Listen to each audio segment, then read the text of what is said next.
I will show a few images of Dr. Encarnacion after I read my paper. Encarnacion was witness to two turning points in the history of the Philippines, the end of the Spanish period and the beginning of the American period. Her life and writings reflected these historical watersheds of the country. Encarnacion was born on March 25, 1895 in Binyan, Laguna, a province south of Manila. Her parents were Alzona, a lawyer, and Emilia Amoranto, a housewife, both of whom hailed from Laguna. Encarnacion was the eldest of three brothers and two sisters. Though born in Binyan, Encarnacion grew up in Tayabas, another province in the south, where her father was judge of the court of first instance. Encarnacion, who recalled a happy childhood, developed an early interest in reading. She owes her love for reading from her parents, who were both voracious readers. In one article, her recollection on this matter is mentioned. My father, though a lawyer, showed a keen interest in reading novels and other books. He never grew tired of reading. The same with me. I can do away with food, but never with books. Give me an interesting book to read, and I can live. My mother was my first teacher. She taught me how to read and write. I recall that when I was a child, after lunch, my mother would read us passages from the novel of Dr. Jose Rizal. This reading of passages from the work of the great hero exposed me to the life of the hero, as well as initiated me to what love of country was. Encarnacion finished her secondary education in Tayabas. In her father's desire that she be fluent in Spanish, she was enrolled at the Colegio de Santa Isabel, a school run by the religious in Manila. After spending 2 years in the aforementioned institution, Encarnacion enrolled at the University of the Philippines, where she obtained a Bachelor of Science in Education, major in History in 1917. The following year, she finished a master's degree. Her master's thesis was entitled The Development of the School Education of Women in the Philippines, 1521 to 1917. Continuing her interest in the field of history, Encarnacion obtained a scholarship from the United States to further her studies.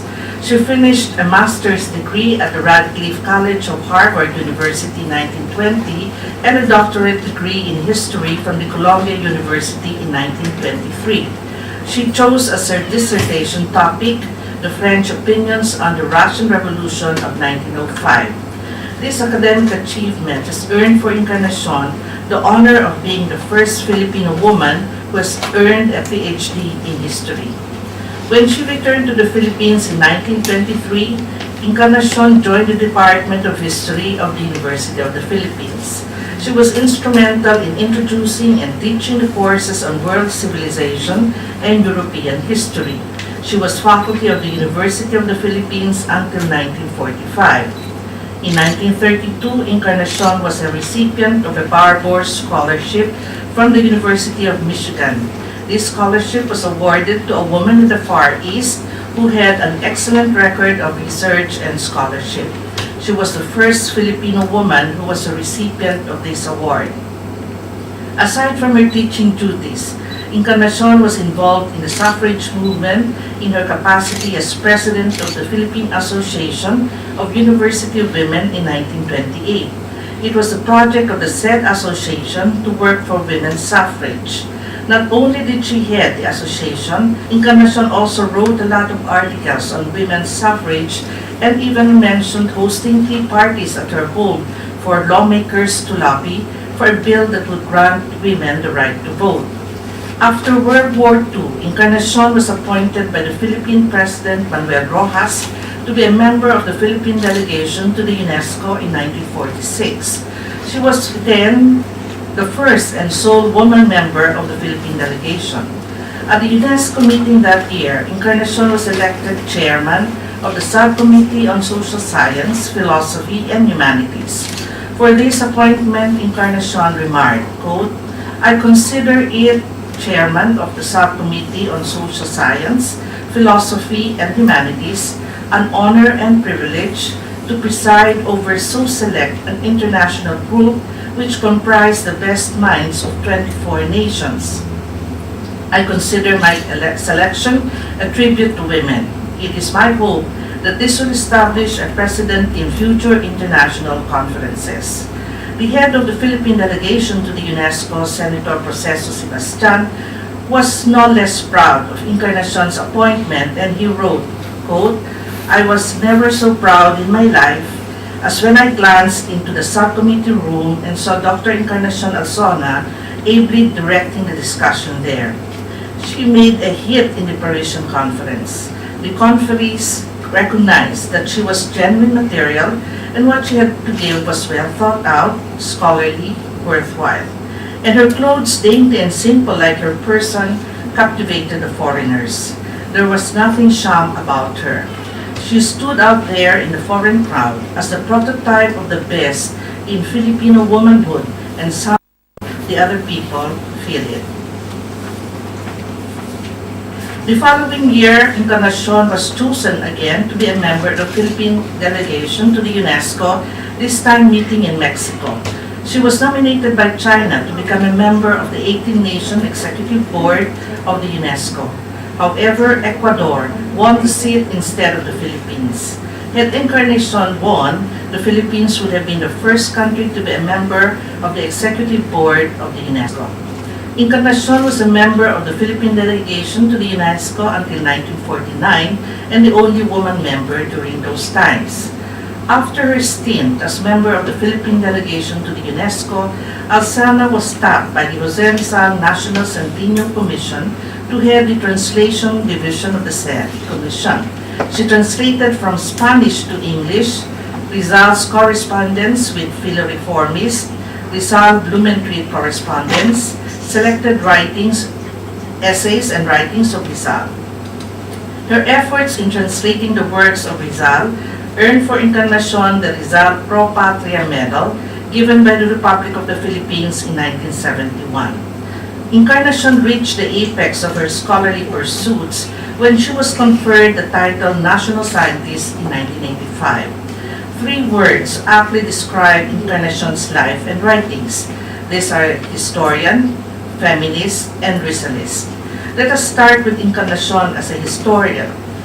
The more than 3 centuries of Spanish rule in the Philippines and the less than 5 decades of American rule in the Philippines did not pass unnoticed to Encarnacion. She recognized the legacy left by Spain in the Philippines when she penned the work El Legado de España, which means Legacy of Spain, which received the Loan Prize awarded during the Second Congress of Hispanistas de Filipinas in 1954. The decade of the 50s saw the emergence of strong nationalist sentiments among the Filipinos. Encarnacion articulated this through her articles during the aforementioned decade. She focused on aspects of Philippine culture such as dances, languages, customs, and traditions as manifestations of being a nation. She identified Lapu-Lapu of Mactan, Tupas of Cebu, and Sulaiman of Manila were early Filipino nationalists who hegemony.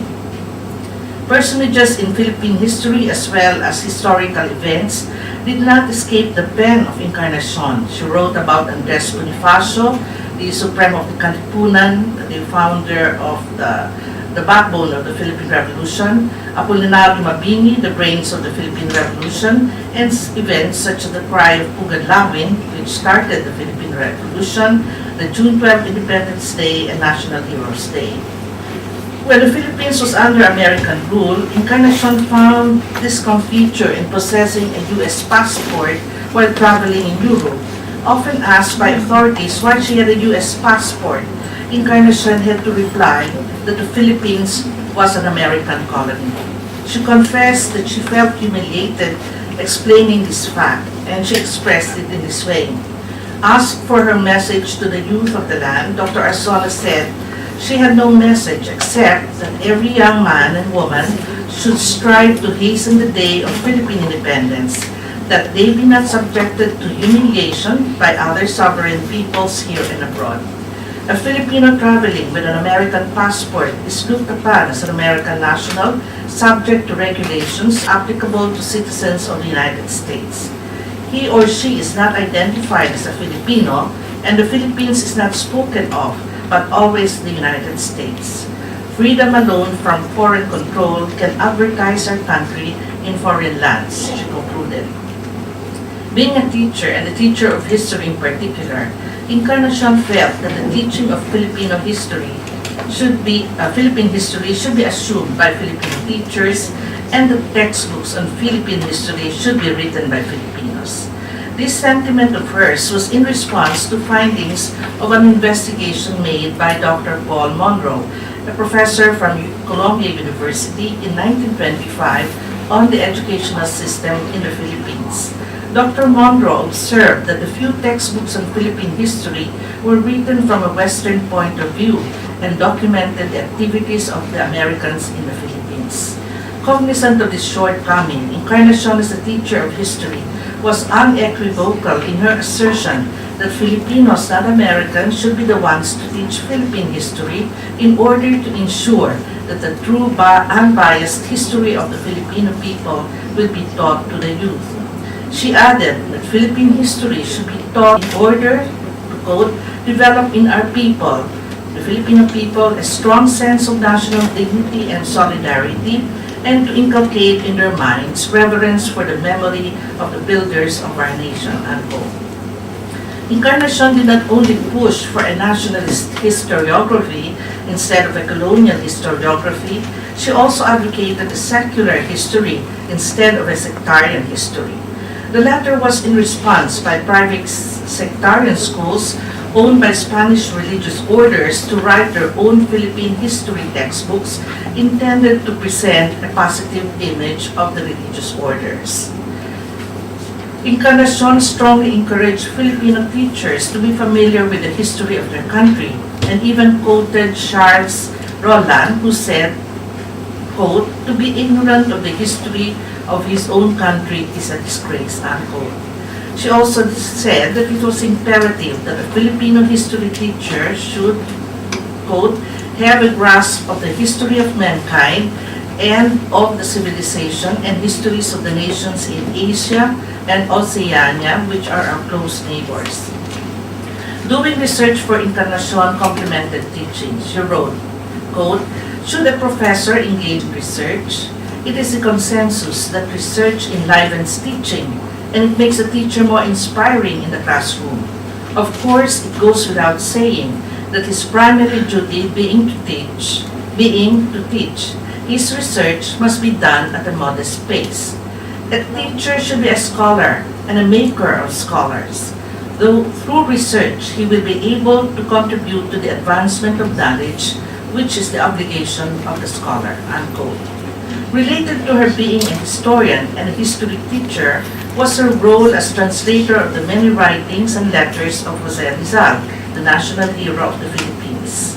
As had been mentioned above, Encarnacion mentioned that her early exposure to the Filipino hero was through her mother, who would read to her passages from the novel of Jose Rizal entitled Noli Me Tangere. She also admitted that it was also her first exposure to patriotism. Her interest in Rizal and his many works may also be explained by her blood ties with the hero.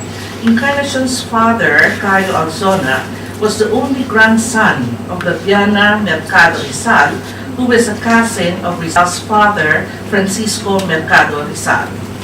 In preparation of the birth centennial of Jose Rizal, Encarnacion was tasked to translate into English many of Rizal's works, which were originally written in Spanish. Her appointment was in recognition of her being fluent in